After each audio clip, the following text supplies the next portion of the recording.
I'm Andy Erwin, and this is the Storytellers.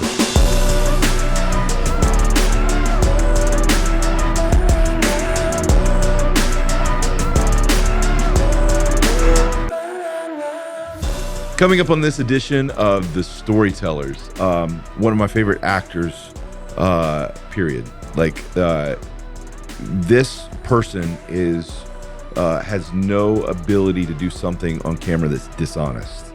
She absolutely has an integrity to how she approaches her craft and just throwing herself into the moment and trying to make it feel authentic.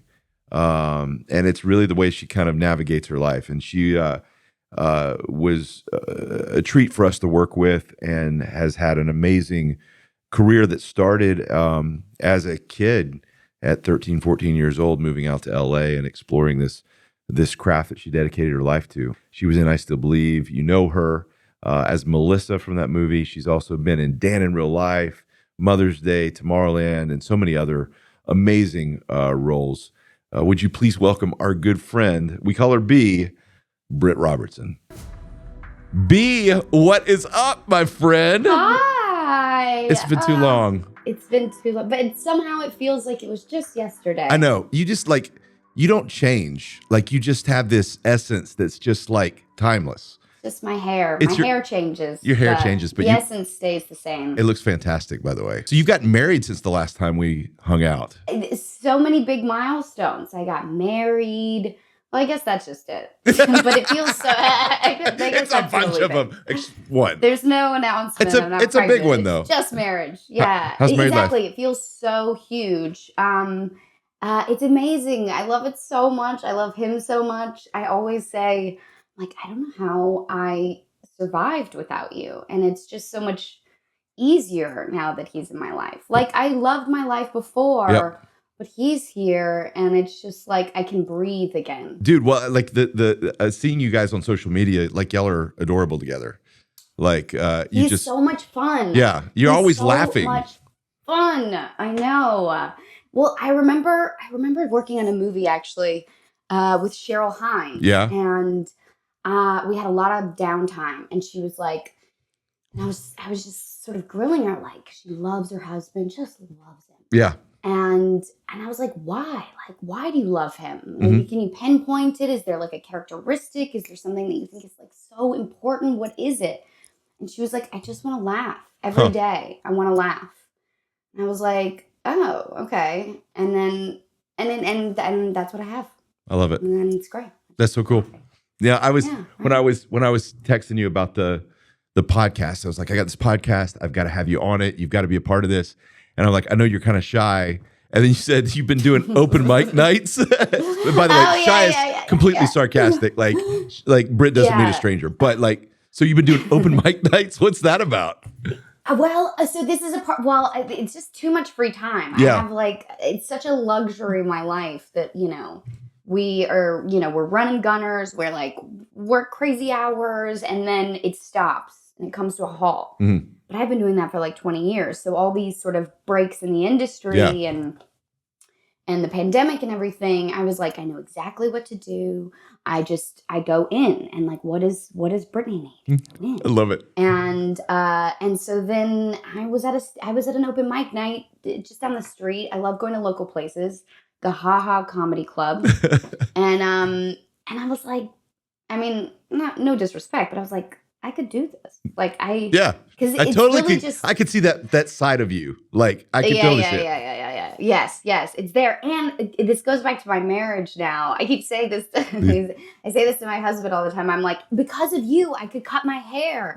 Because of you, I can go on and do stand up. Because of you, and he's like, stop this. It's not all because of me. Don't tell people that, but it's true. He's giving me the confidence to be fully me, you know, and I've enjoyed it. And the stand-up, now I'm doing the actual class, sort of the technique and the formula. Mm-hmm. And they're like, you're an actor. You're going to be great at this. And last night I had a class, and I kid you not, they were like, look to the right, say your line, look to the left. And I was like, I couldn't do it. It was so... It's so different. So embarrassing. It's so embarrassing. It's such a different... Next time you're doing stand-up and we're out in LA, we're Yeah. totally. I'm in. Well, I have I'll have a formal, what do they call, not a presentation. Who am I? I don't know. What do they call a performance? I don't know. guess it's your world. You can say anything, and I would say, oh yeah, that's exactly what they call it. Yeah, so we're doing a workshop performance for the end of class. After 10 weeks, we do something where we present it to like a bunch of our friends. That's cool. So that'll be the first time I show anyone anything that isn't just like crowd work. Dude. That's my specialty. That's awesome. Like you know, there's something about you that's like always got this childlike wonder, but there's also kind of this kind of old soul that you have. I know a lot of people kind of teased you about, called you like grandma for years because you just would just like, you had your kind of routine. But it's because like when you were knitting. Knitting. But it was because when you were 14, you were the oldest of 7, and you 14, you moved out to LA with your grandmother, right? I did, yeah. Like, what was that like? Like going from North Carolina to. This is sort of an eye-opening moment, actually. Now that you just connected those two pieces, Dude. I never related that, dude. But like, I was sort of raised by my grandmother. Yes. I was acting like a grandmother. Yes. It was sort of, but yeah, I'll never tell her that though. Yeah. She'll be like, oh my gosh, you are the little me, you know? This is just between me and you and the podcast audience. So yes. I remember just coming into LA when we would drive in for pilot season and it feeling like, oh, I'm home, you know? I don't know why. It didn't scare you at all? No. But you know, you have kids. Yeah. When you're that young, you feel invincible. You're like, I can take on the world. Yeah. I don't know where I got this confidence from, but I think probably my grandmother. She was like, you can do this. You can do this. I'm like, all right, man. I mean, she says I can do it. It feels like I can do it. I can audition. I can knit with her at night. Like I can do anything. Yeah.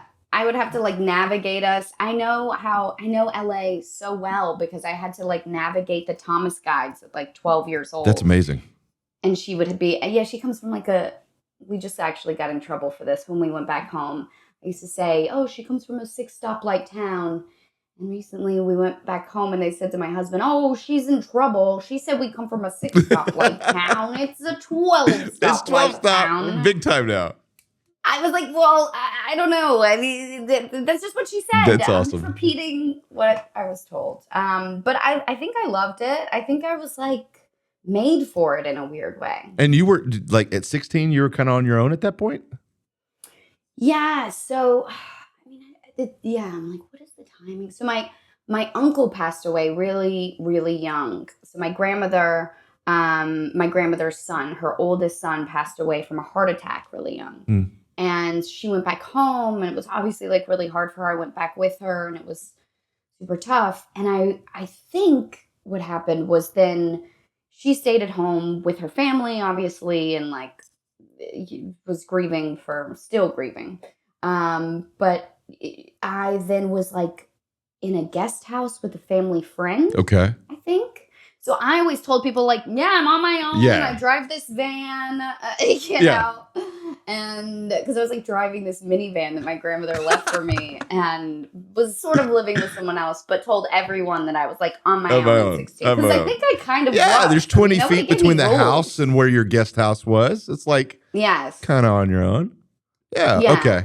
But I was always so scared because I had to, at that point, it was like nobody's paying for my rent. Yeah. You know, it had to be me. So I think that really pushed me to stay focused. Like even now, I think back on it, specifically right now, because I feel like I'm in a real hustly stage. Yeah. I look back on it and I was like, oh, I just had a really good work ethic from a young age because I always felt the pressure of the bank account or something. Well, what made you want to act in the first place? Like, what was it that attracted you? I mean, like, you grew up in North Carolina. There's nobody that are really actors in your immediate family. Like, what was it? Yeah. Well, I was homeschooled my whole life. Me too. My mom, big homeschool fam. Yay. I honestly, now that I'm becoming an adult myself, I'm like, I kind of get it. Yeah, like, totally. I get it. You know, I'm not even a parent, but I'm like, oh, I get it. At the time, I was like, oh, freaks. I'm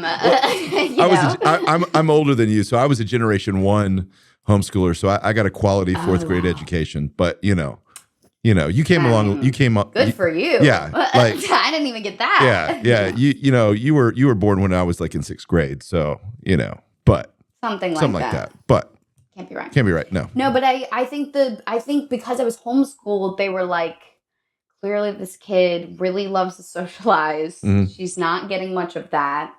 Let's put her in things. Not great at sports. Still not great at sports, even though I love them. But nobody really wants me to play them with them. I'm on an adult soccer league right now. Dude. And it's such a struggle. Dude, every time you bring up one of your hobbies, I just laugh. And I'm like, you could have given me 20 guesses and I would have never picked adult soccer league. Co-ed as well. That's incredible. It's fun, but they tried to do all these things with me when I was a kid, and I didn't really take to any of them except for theater. And same kind of thing with theater too. I didn't get like Annie. I got like street person number 2. I think I played a monkey in Jungle Book. Mm-hmm. I think I play. I was like a homeless girl in Christmas Carol.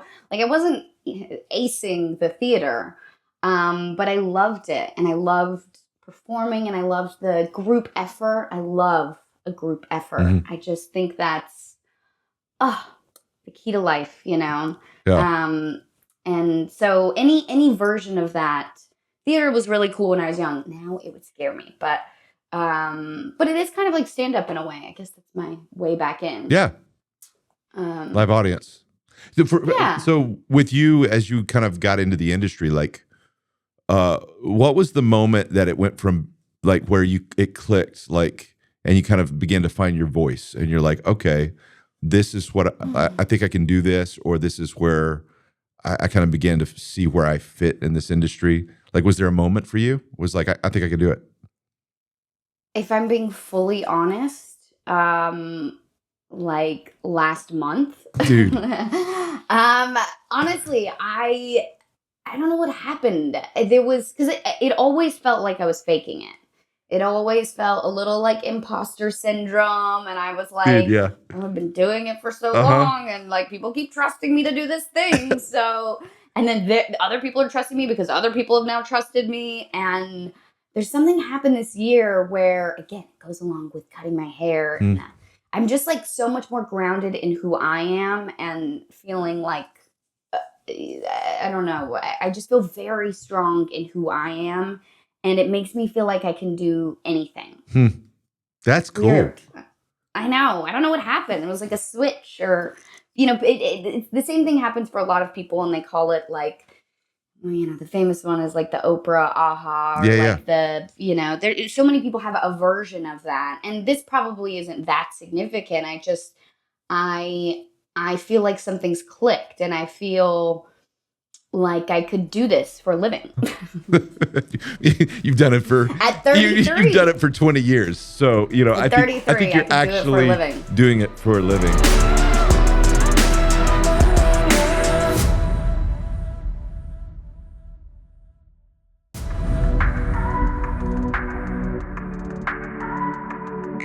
We've worked with a lot of really good actors. But so many people, yeah. But I always come back to Britt Robertson. No, stop. For sure, for real. Like I, and it's fact that you don't take yourself so seriously. And I've never met an actor that knows their instrument so well as you. Like you can edit in real time of, I need to do this, this, and this, but you're not in your head. You just. Yeah, I mean, sometimes that depends on the support network. I think. Well, on our set, I never saw you in your head, and that's a testament to you, and John, and your whole crew. I think. Yeah. I really do feel like that movie. I feel like I still believe, and my mom always says this, and it's so sweet what I Still Believe has done for my mother. Like, she followed around Jeremy Camp for 4 years. I mean, she's still doing it. That's awesome. She's got like his tour manager's number. That's awesome.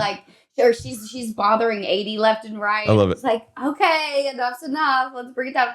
But no, it's just, she was so, and I think it's because she said she really felt like my performance was the closest to me, you know. She was like, oh, I can see my B, like I can see you in that role, and it just makes me I think it made her connect in like a different way, obviously a spiritual way, but I think I don't know, between the music and I don't know what it was, but I really loved what we made. It's still so perfectly special in my mind. Yeah, I like that, you know, and you and KJ Appa were such fantastic dance partners.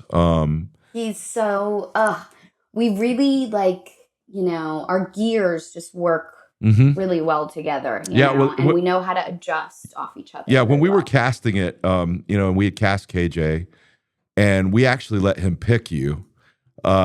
You know, because we just said we were auditioning a lot of different actresses that were really talented, but we wanted somebody that really his comfort level that he could trust.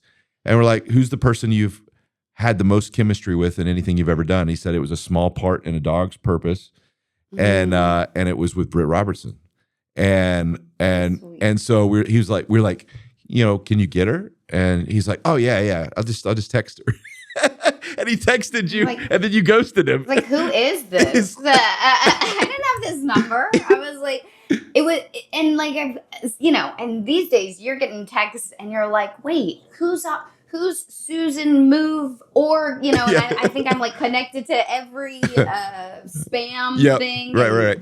So you never know what's real. And I was like, ooh, that's a good one. But like, I'm not going to, you know, you got to say, I know he's big deal and all, but like, you got to say your name. Like, Mr. Appa, Canetti, KJ, something. That's you can't funny. just go like, hey, call me when you funny. get this. It was so funny because when he walked out the night before, we were like, I think we really want to go after Britt. Why don't you reach out to him? He's like, yeah, I got this. He comes back in the next morning and he's kind of got his head like low. And I'm like, what's wrong, KJ? He's like, she ghosted me. I don't think she remembers me. Amazing. Oh no. So we were like, oh, it wasn't meant to be. Funny. And then you guys connected on Instagram, and it kind of, next thing you know, you're on the film. You know, for us, like when you came in, like I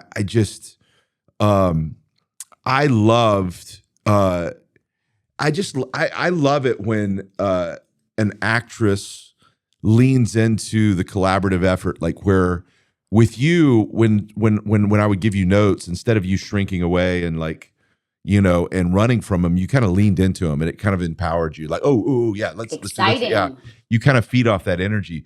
You know, coming at it from, you know, being a kid actor for a while and then kind of growing into more adult roles. Like, how did you maintain your confidence? Because I see a lot of kids that come through and they come at it from a young age, and they get so kind of shredded and torn down and criticized that they're just real fragile. But you're not fragile at all. Like, you're really strong. How did you do that? Yeah, thank you. I mean, I was never really coddled very much as a child, so I think that helped. Okay, you know, I said I had a bit of a you know, a nice size guard to just protect me. And my grandmother was always freaked out that I was going to be like, you know, that everything would go wrong or something.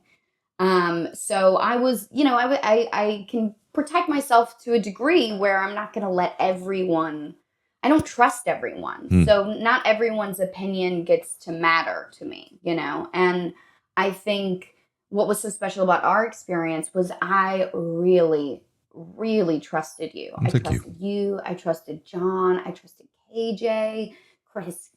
Yeah, Kimlin. I think that's I'm a DP. Yeah, like I just trusted the whole environment, and that's what you get in those experiences when everyone feels like they're on board. And so I get, but I guess that would probably be the biggest thing, because there's definitely moments where, I mean, it happened to me the other day. I've had to like really work on getting out of my head for these like Zoom. That's so difficult. Live auditions. It's so difficult. I can't even. But then I also had a real like in-person audition on Monday, And it was like a 4-hour mix and match. And I was like, it felt like I had just run a marathon. I was like, whoa, what was that? That was great. Because it's not a real acting because you're just switching partners. Yeah. It's like you're do-si-do. Yeah. And we're on It's like speed dating. Yeah, exactly. I'm like, I'm not investing in anyone. So it's so bizarre. And I get in my head so easily. But I think it's sort of like I've learned this about relationships. It's like repairing, right? So like if you have a bad experience, or if you have an argument or a disagreement or something, it's not really about that so much. It's not really about the bad audition. It's like, how do you repair yourself? How do you make yourself feel good? I'm learning this in my stand-up right now, which is it's good. It's the idea is that you're not going to make yourself feel bad because you can't do the joke right. That's not that you should be proud of yourself for even trying, and it's sort of that mentality, like that, and just working towards that, not beating myself up so much, Dude. It's like, be more like, oh, look at her. She tried so hard. She got in her head. Maybe she won't do that next time. Treat her like she's a baby. Yeah. I treat myself like she's a little baby. And I love the experience because like for, and then, for me, I was able to kind of pull you into even just kind of some of the strategic ways to challenge KJ, because there was a couple of moments in the film that he actually turned down doing the movie 3 times for absolutely the right reasons. It wasn't because he felt like, it was beneath him, or he was scared of the faith or any of that kind of stuff. It was about, there's a couple of moments that were pretty intimidating, and he wanted to make sure he did it justice. And I'm like, the fact that he respected it that much made me want to chase him that much more. But one of those moments was his first breakdown on camera. And he's like, I've done the certain level of emotion, but I want it to feel real. And so I went to KJ and I was like, I've got an idea, if you'll trust me. And I said, I can tell you what it is, but it won't be as powerful. He's like, what if it doesn't work? I was like, well, then I'll tell you. And he's like, okay, just keep me in the dark and do whatever. So I had called you, and there was a moment where, your character has passed away and leaves this last letter for him and his guitar, and he smashes it and he finds the letter, and your voice comes in and reads the letter to him as he's reading it silently. And I had called you and I was like, can you record this, for me and do a full performance? And you were a sweetheart because you did it like late at night and you recorded it, and it was tender and it was perfect. And your read was just spot on. If the quality was good enough, I just would have kept that in the movie. We tried to. We tried really to. hard. We tried really hard. It was so good. It was so honest. And I picked some music and put it to the music and played it back for him. And so he smashes the guitar, picks up the letter, and sits down and has no clue that we've wired the room. Oh. And all of a sudden, what a lucky guy. It starts. The music starts playing, and your voice comes in so perfect, and he just broke. And it was just such an amazing moment. But what a beautiful thing for you to consider to do for him. Because as an actor, you're so in your head, like, how am I going to do this? And what if people are, what if the environment isn't right?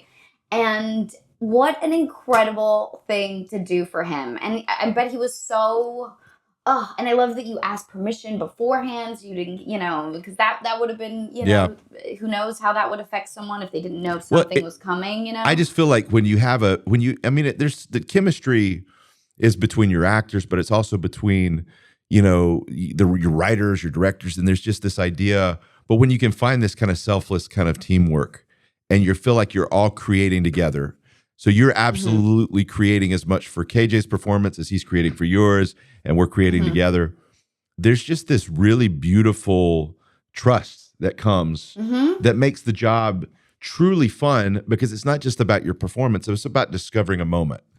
And it was pretty cool. It's so fresh, and it can be so clean and like unaffected, because I think if you think about these other experiences and you go in and you're like, oh, that guy was kind of, he doesn't speak to me in a way that I understand, or that woman just keeps touching my waist over and over again, or whatever it is. You're just like, you can't get in the groove, you can't focus or something.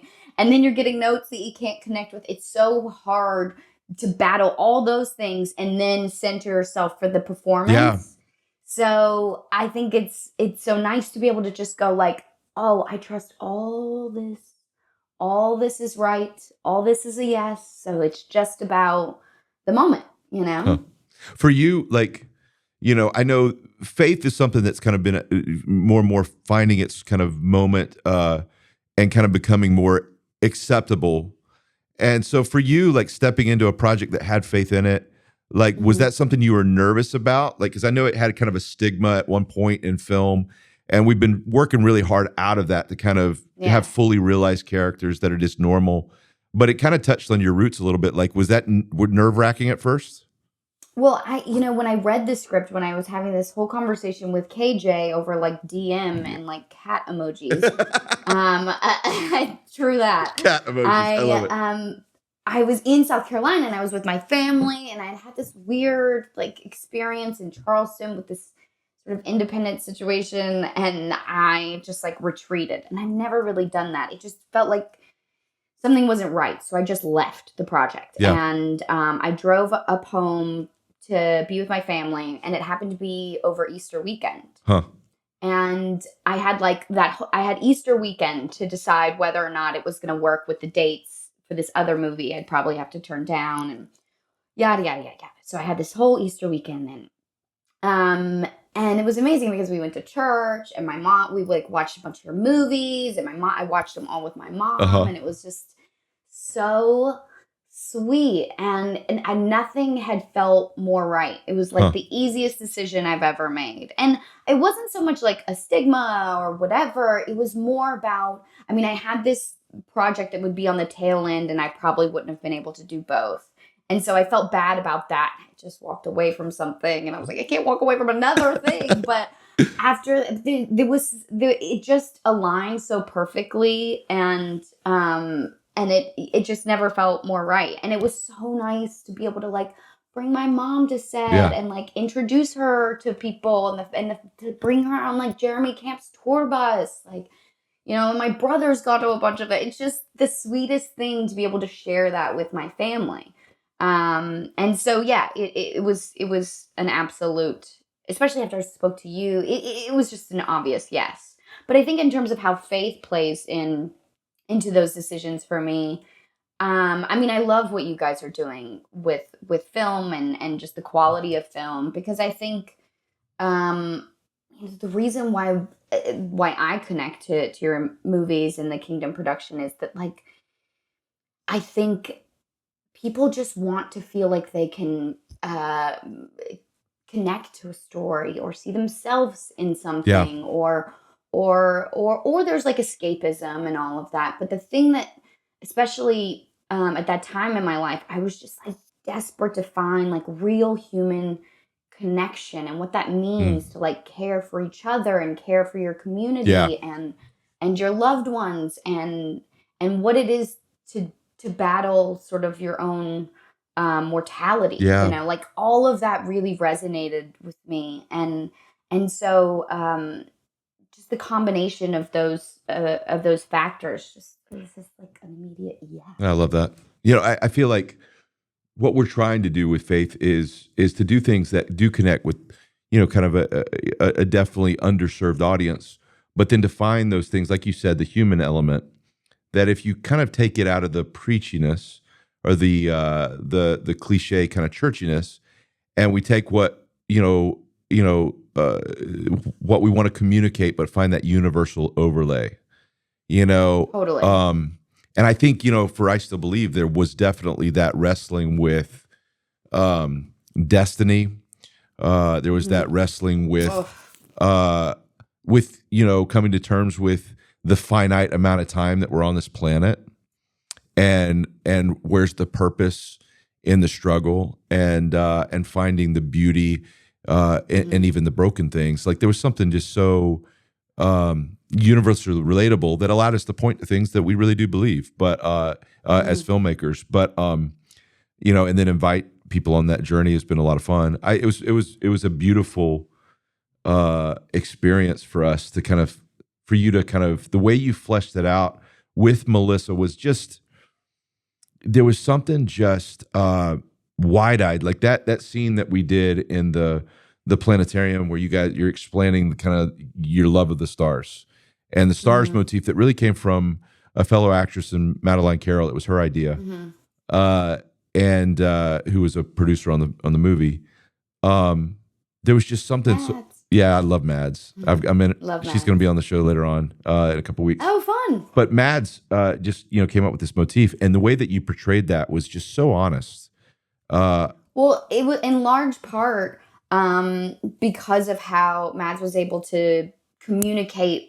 But then when we took some time to like go through the close-ups, having the time to obviously speak with you, but because it came from her, and that was sort of a big contribution from her, it was nice to hear how it made her come alive. Yeah.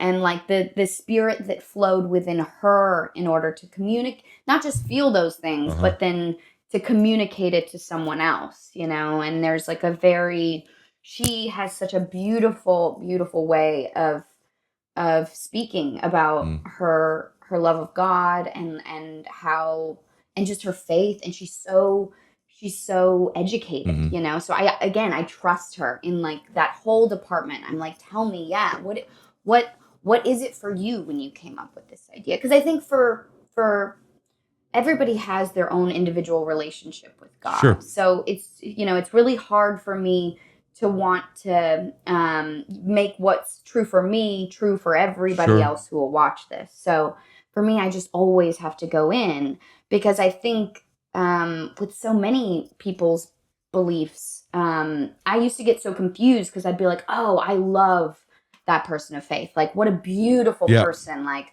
I want to be Andy. Like, what a man of God. Like, he's amazing. But I'm not. I'm Britt. I'm Brittany. So it has to be individual and personal to me. So it's hard for me to connect on something that feels like general in a way. And I think what Mads did that was so beautiful was she made it personal. I love that. She was like, this is what it is for me. And that I can grab. Yeah, I would watch you, and I actually got out of the way a lot of the times when it came to those moments, and I would just let you and Mads talk, because I would watch you study her and kind of just really, okay. And you'd watch just how she connected, and you'd be like, okay, that makes sense to me. And it was just, so there was a beautiful the way she comes alive.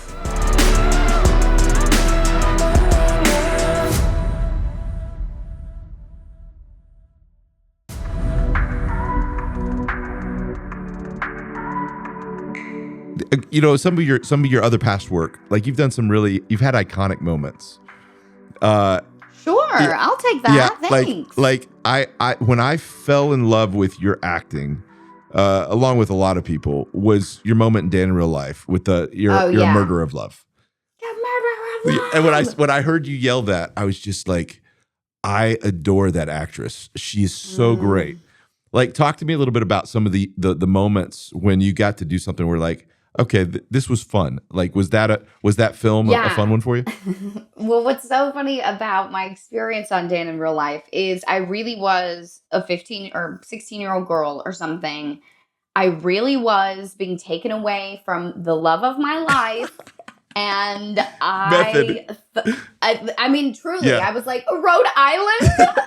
I was like, but he lives in California, or whatever. I was like a kid, you can't take away your crushes. Like, it's just a part of life. And so when I was shooting that movie, I really was this girl. I was like devastated, like listening to my music, and all I wanted to do was cry. It's all I wanted to do. It's the only thing that made me happy was to cry. Love it. So it was perfect. I think because it was a very funny thing. This guy Peter Hedges, he's a wonderful director. Yeah, it's Lucas Hedges' father, right? Father, yes, exactly. And he was just a kid when we made that, and he'd like hang out with us in like the schoolroom. He was so sweet.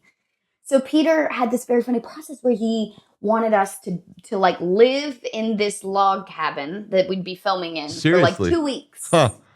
And at this point I was like doing KFC commercials. So I was like, what's going on? This is some really advanced level acting. Like, what am I supposed to be doing? With Steve Carell and Dane Cook and everybody living together. Well, that's what's also so weird. It's like with these really fancy actors, and we didn't have Steve because he was still finishing The Office, and so we had like a stand-in Steve. But then we had like a stand-in Steve who was like great with improv, and he was. I think I barely remember. I was so young.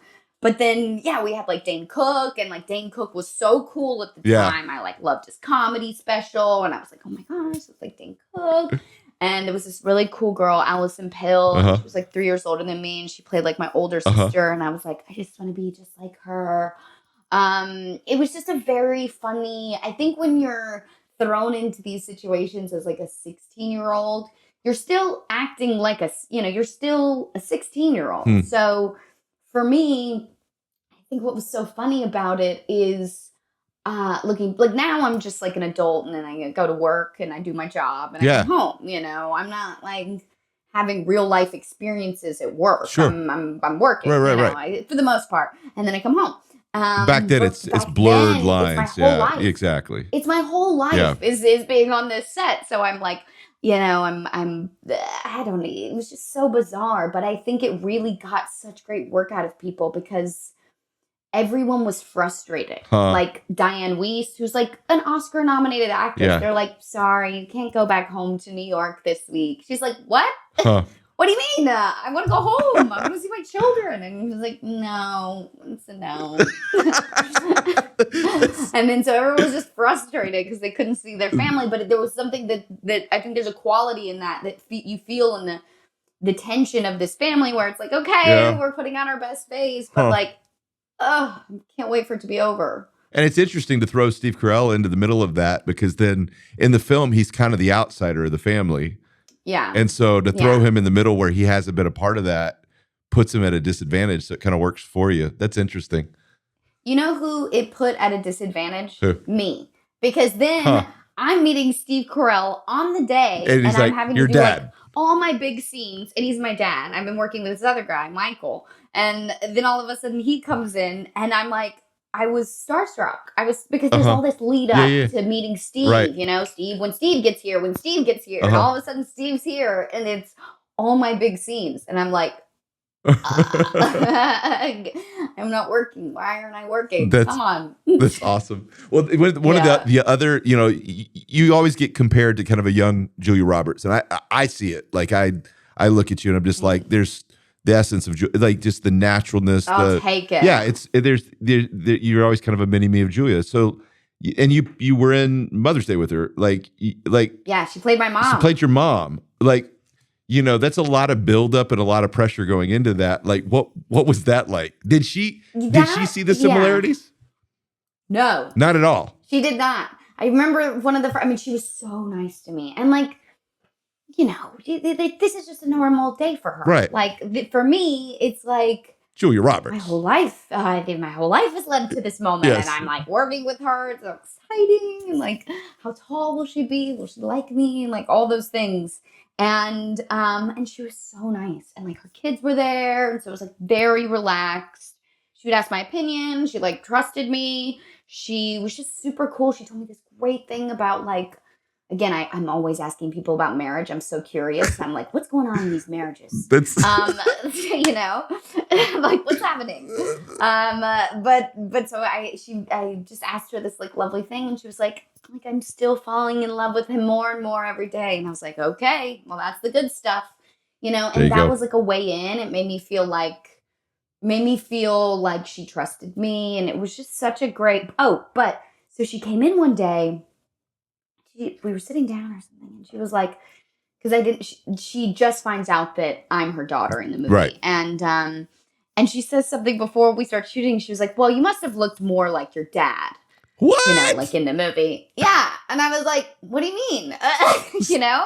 And she's like, well, I mean, we obviously look nothing alike. What in the world?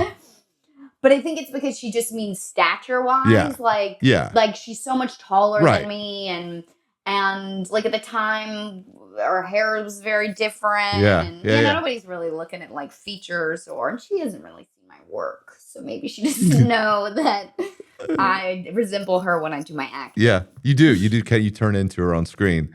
And I've always been fascinated. Watching her. I've been fascinated with Gary Marshall just because, like, Gary you talk about safety that is created, especially there are few men as directors that create such a safe environment for women.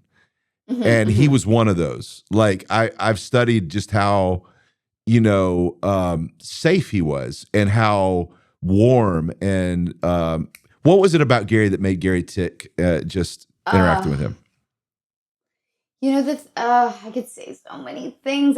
Because when I was 14, the first sort of real movie I did where I was cast in LA, it was like a proper movie.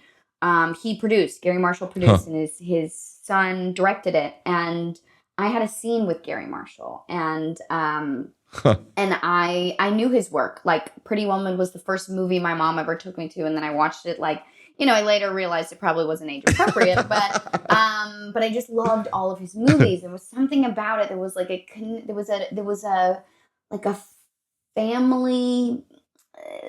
I don't know. There was something that he could do. There was a quality and essence that he captured that I just haven't really seen anywhere else. And working with him, I think what it was, and he always joked about this, was he was a big fan of nepotism. He loved having his people around. He loved having his son direct things. He loved having his wife there. He loved having his people, and he didn't have a problem with that. I love that. It made him feel supported. I mean, it probably goes to the same thing that we're saying, which is the trust. Yeah. Like he felt like he was in a safe environment if the people he trusted the most were around him. And you felt that I remember going to this rap party. Yeah. They were like playing, it was like a full band, and it was like him and all of his family. I mean, it was just the most magical thing. You want to be a Marshall forever. And he makes you feel like that on every single set. Yeah. And it's important to him. It's a very, very important thing to him, and he asks you what you think about everything. I was not used to that. So I was like, you want to know what outfit I think looks best? And he was like, yeah, what do you think's best? I was like, just straight up, like I get to choose. And he was like, yeah, what is it? And I was like, okay. And then I was like, no, we're gonna need someone else to choose because I actually have no idea. But just the fact that he was so, it just wasn't important to him, and there were other people that he trusted to be good at those things that he didn't need to. And I love that. I think that was so big for him. It still is. Like, it still is. I still speak with like his son and Heather, who like runs the Gary Marshall Theater here in LA. Yeah. Like, they're just beautiful people. Well, and they've continued on his legacy. Yeah, I mean, I watched like some of the behind the scenes ones of some of the featurettes on Princess Diaries, and I was just watching it with Anne Hathaway, and like on that, like, they were on set, like he would take the time to do these, everybody designs a float for a custom parade, or the way that they celebrated birthday parties on set. It's just, what's going on? I know. I know. It's like a circus, but beautiful. Yeah, but it was just this, and it makes sense that it's connected to family. I never saw that connection, but that's powerful. That's really, really cool. I think it's hard. I have a lot of friends who have been in the industry for a long time and who are like child actors who didn't know anybody, kind of like me, who just like came out of here from some random town in the middle of America. And so I know a lot of those people, and I think they're my friends and I'm one of them, but it's hard for them to understand, the nepotism. And I think it gets like a really bad rap. Yeah. But because I think it's sort of, like the beauty of filmmaking and storytelling is that it is sort of, it's a creative luxury to be able to set that up. Yeah, well, it's passed on.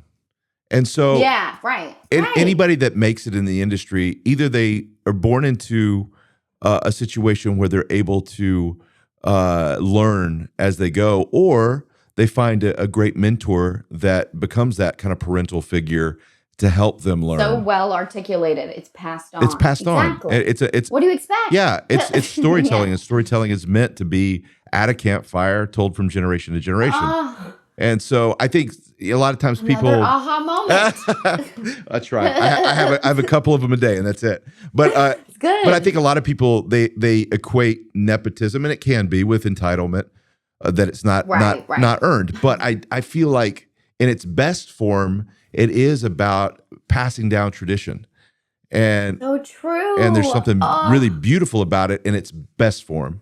Can I take that? And Steal use it. Great to help. Great, I love great artist that. steal. So steal it. Yeah, exactly. For you, like with advice, like, you know, you've been in this business for 20 years, and it comes in seasons, you know, where there's the seasons where you have too much work to handle, and then there's seasons where it's quiet. Like, you know, where are you at as far as what you want next for you, and how do you transition in those seasons from finding the next thing? It's constantly reinventing yourself. Yeah, I think it's such a great question. What I've figured out works best for me is just looking inside myself, like what I need. You know, I think what the kind of artist I've become in the last, I don't know, maybe a couple years, or not even, maybe it's like more new for me, but I've been trying to like get in touch. It goes again with the same thing I was saying, which I would always look outside for the answers, you know, like, oh, whatever so-and-so's doing, or, you know, this is a blog or blah, blah, blah. And like all of those things I could, you know, it's an endless loophole of just nothingness because it's not personal to me. So it's all about figuring out what I want right now and what's speaking to me. And I was thinking about it recently, like I just did a show and it was canceled after the strike, and so now I'm like, what's it gonna be? There's all this like wide-eyed hope, excitement, and I'm like I'm not scared. I used to get scared in these moments, like, oh no, what if I'll never do it again? But I feel really confident and comfortable that I'll make something happen, and that I'll make something happen that I'm gonna love, you know.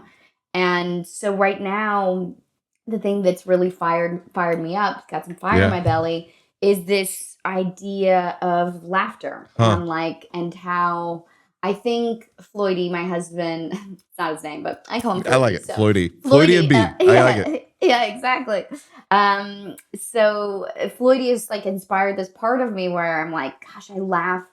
Because like not everything matters all the time. Like sometimes they feel like they matter, but like if the things that don't really matter, I can just laugh at, I think that's great. So I've been trying to connect to material where I go like, oh, what's that sort of, what is my, what's the humor in this? I love or that.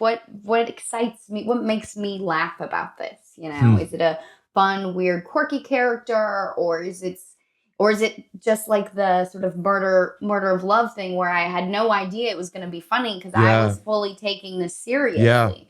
You know, and any version of those things I think would be so much fun. And I'm like, I'm doing it. I'm really doing it, but I am. I'm got all these auditions and I'm pumping them out. And Floyd's been my reader. And I love that. I've been so excited for what's next, and kind of willing to be open. Dude, that's so cool. That makes me excited. Like the confidence that comes with being able, I mean, because I think so much of this job constantly challenges identity. And it's like, who am I? And if I'm not doing this, who am I? And if I am doing this, who am I? And that insecurity always keeps you in this kind of endless loop of not being satisfied. But it's like when you're able to just hold it loosely and to be like, I love what I do, but I'm not, what I do is not who I am. And you're able to just kind of not be so precious with it. It actually makes you make good decisions. It's so, if I could have told like the younger version of myself, Yeah. because and like that's okay because I'm happy that I experienced everything in the way that I have. Yep. I don't regret any of the things. But if I could just tell the younger version of myself, like, you're not even gonna remember what it's like to have no idea who you are. It's such a good, well said. Well You know what I said. mean? But it's true. It's like you're not even gonna remember what it feels like to be lost. Because you're just so found, and maybe I'll lose myself again. Who knows? I mean, I'll figure it out. But I have all the confidence and that I can figure it out. Dude, I mean, it comes in seasons. I do believe in I think that it really excites me for what's next for you. Like, and I don't blow smoke. Like, I feel like you're a fantastic actor, period. And so like when I work with an actor that I really do respect, then you just look for a reason to work together again. And you're one of those. I know, we've been saying it. We've been saying it. I know, and I need to pony up and find the right role. But we both will. Yes. We'll find some, we'll keep it moving, because even if it's not like in that capacity, like I just want to come and hang out with you guys for a couple days and just watch you direct or watch you produce. Your family, come hang out. It's and I know you've got family that's now growing into the industry and really wanting to be a part of it. Sister, anyone on the East Coast want a PA? She's a real sweetheart and so good at her job. And I don't know, she's the best. My Heather, I love her. I will vouch for the family character, the hard workers. Well, a couple fun things just to kind of end. I'm always fascinated, with my friends that have done this job for so long, of the near misses, like the one that got away. Interesting. And I've got, like one of my best friends, I saw him last night, is Mike Vogel, and we both know Mike because he was on Under the Dome with you. But he's got a couple of stories that just make my jaw drop. And was there a near miss of a role that got away from you? Or are you just so good that you just book everything that you want? Yes. No, I mean, the thing is like anything that I've really wanted in my career, I've always, and the things that I haven't got, I guess, I've always been able to sort of talk myself out of why I shouldn't get this. Yeah. Okay. You know what I mean? Like, so there was something and I was like, oh, that'd be so great. what was it? I love that you've already disconnected from it. You're like, I'm like, I don't care. Like, I can't live my life like this. I was like, I'm sure there was something. No, I mean, my whole life has been like, you didn't get it, but so, I try not to focus on those things as much, but it's funny. I was just talking to a friend of mine who's a child actor, this chick, Hannah Marks, who's now an incredible director, and she's just like the best. Yep. But we were talking about being kid actors in the industry and how this thing happens where eventually you get so good at rejection that you start like rejecting yourself before you even give yourself the chance. Yeah, it was never going to be me in the first place. Yeah, I don't have a chance. I don't care. Only give them 5%. You know, you're never going to get this, honey. That's great. So I think probably a lot of those, and I don't even think they were near misses. They were either like huge failures where I've like missed a chair and fallen on my face and been scared to get back up, literally, or it was just like she didn't put in the work. That's so good. It's like either half baked or like stick the landing and get the role. Got it. But I think that's why I feel so good right now because I'm like, wow, not only am I putting in the work, have this new haircut, and I'm jobless, but I feel good about what I'm doing. I'm like, I love the things that I'm doing, but who knows? In 6 months, I could be like, what was I thinking? Where did all that confidence come from? And that's what I love about you. You're always firmly in the moment. Exactly. You're fully committed to whatever moment you're in. Like that's the most important moment in your life. For you, like with your comedy, is that something you're going to want to chase? Is that is this like? I know. I've got a lot of friends that are stand-up comics. So like I know like Angela Johnson and Nate Bargatze and a lot of these Cool. like I I love. don't know what I'm thinking. I don't know what I'm. But you know what is so fun about it, and I think this is the thing that I can connect to, is that like I'm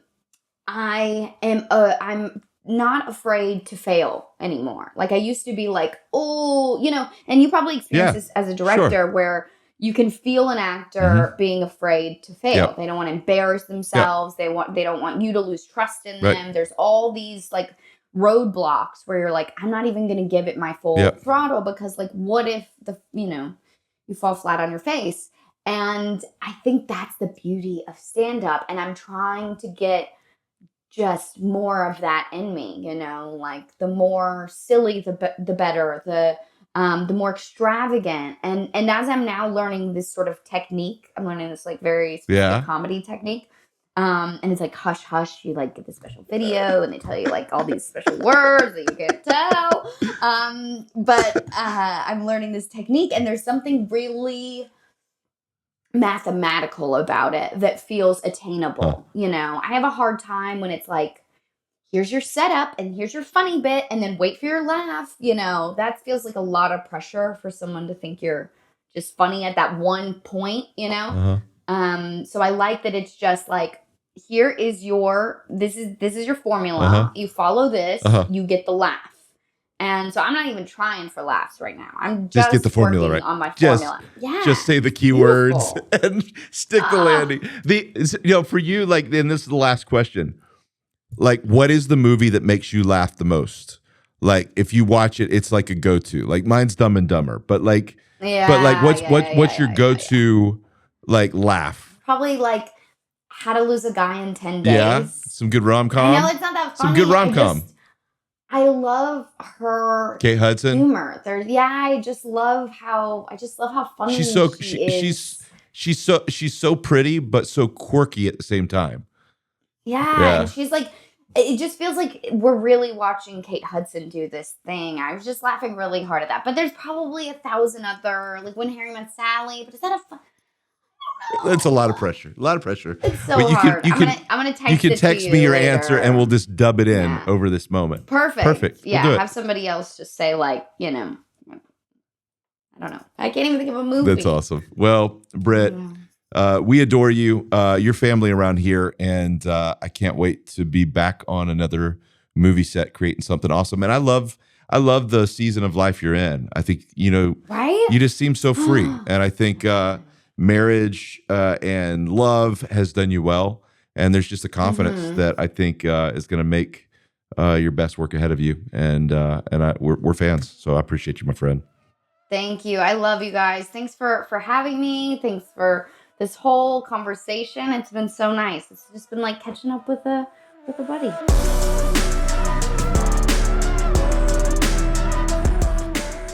So that's the show. I want to thank Britt for being a part of this show and for being a part of this episode. I love kind of exploring a lot of those things and kind of discovering, that idea of good storytelling being passed down.